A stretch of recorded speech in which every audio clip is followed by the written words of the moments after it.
Larissa, thank you. Flipping is not the only sentencing case today. 17-year-old Pieper Lewis was in court earlier waiting to hear her sentencing for killing her alleged rapist 2 years ago. Local 5's Khalil Maycock joins us now from the courthouse. Khalil, what can you tell us about this sentencing case?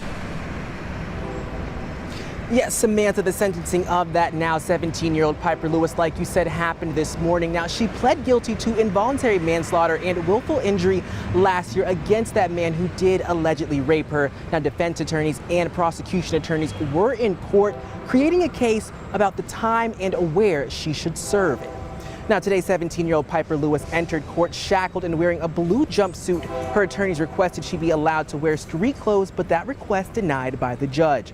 Her team called 6 witnesses to the stand to testify about Lewis's actions on June of 2020, what led up to her stabbing the alleged rapist, and how she's doing now. A doctor described her as someone who has depression, anxiety, and had a bad childhood, and says for her to recover, she needs to do whatever time she gets in a foster home-like environment. Pieper is a complicated situation as she straddles both of these worlds.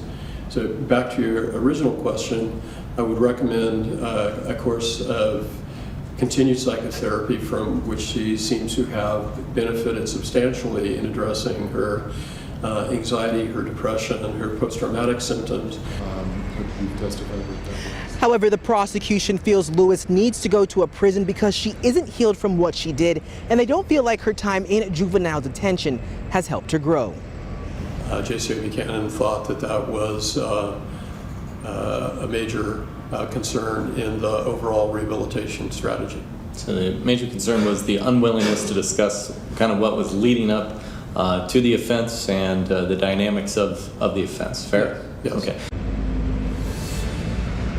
Now back out here live, the sentencing for this case isn't over. It will resume once again on September 13th at 9 a.m. Live in Des Moines, Khalil Maycock, Local 5 News, We Are Iowa.